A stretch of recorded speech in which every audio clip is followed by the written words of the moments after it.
ceux qui défendent ça ne l'appliquent pas.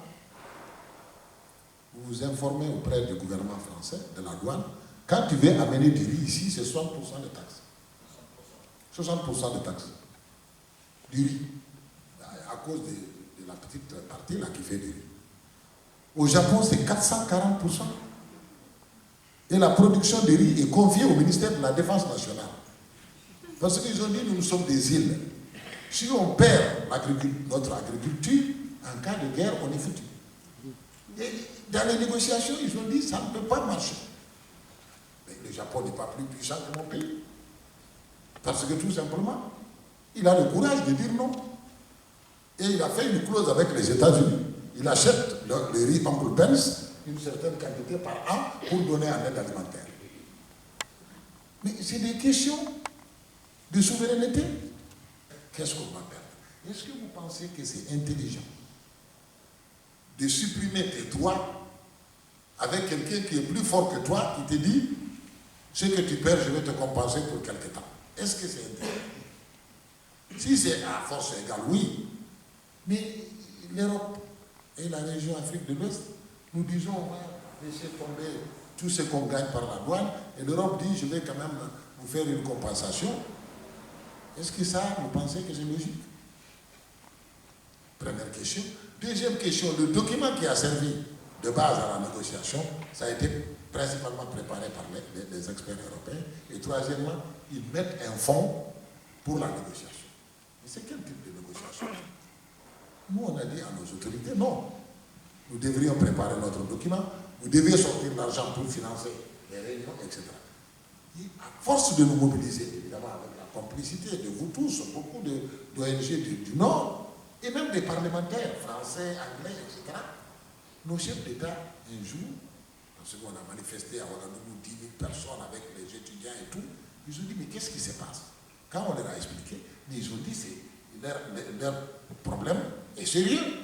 Et c'est là où ils ont dit non à l'APE, mais à l'APD, accord de partenariat pour le développement. L'Europe a dit, mais c'est pas possible. On a parlé de partenariat économique, mais pas. Et depuis lors, ils avaient dit le 31 décembre 2007, si on ne signe pas, ce n'est plus possible. Bientôt le 31 décembre 2010, on n'a pas signé. Il y a beaucoup de fonctionnaires de l'Union européenne qui ne savent même pas si c'est signé ou pas.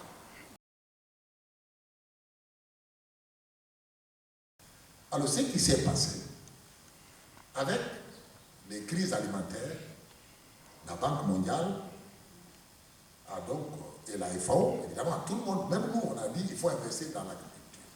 Donc, c'est ce terme investir dans l'agriculture qui a été déformé pour orienter cela dans l'invitation du secteur privé, multinational ou État, comme la Libye, comme la Chine, etc.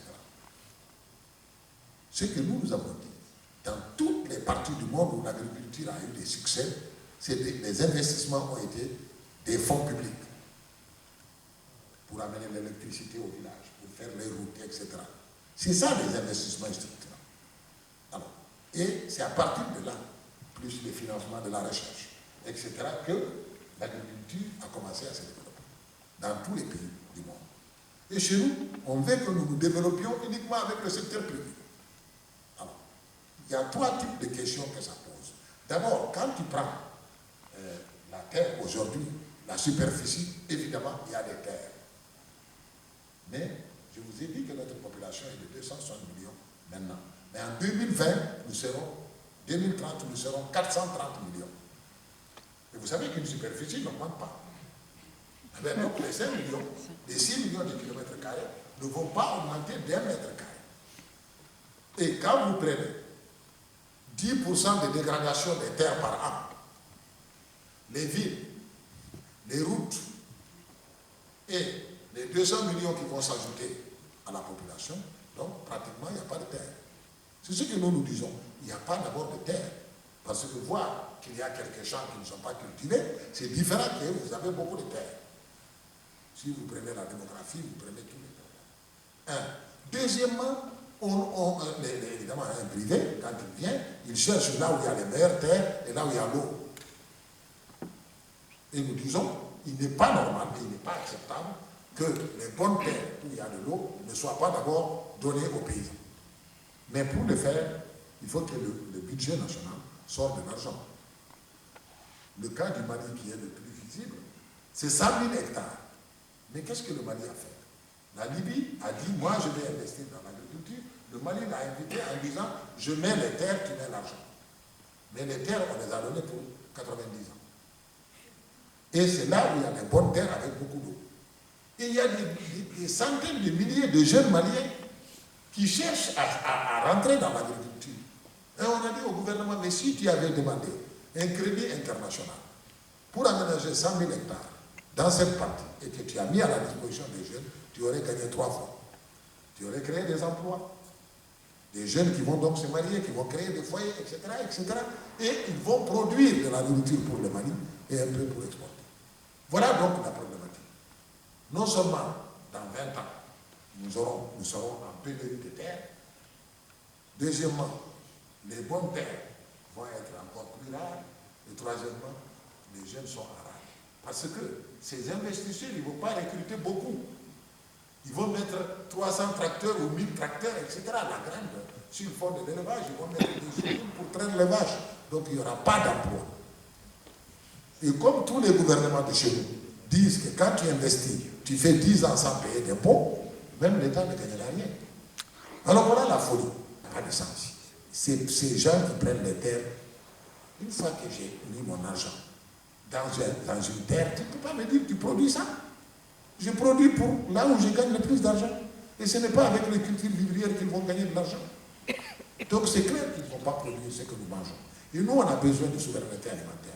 Nous voulons produire notre nourriture pour être sûrs que nous pourrions créer les conditions de développement d'un peuple affamé ne se développe pas. Et ça, vous êtes bien placés après la guerre pour comprendre. Donc c'est ça notre réponse.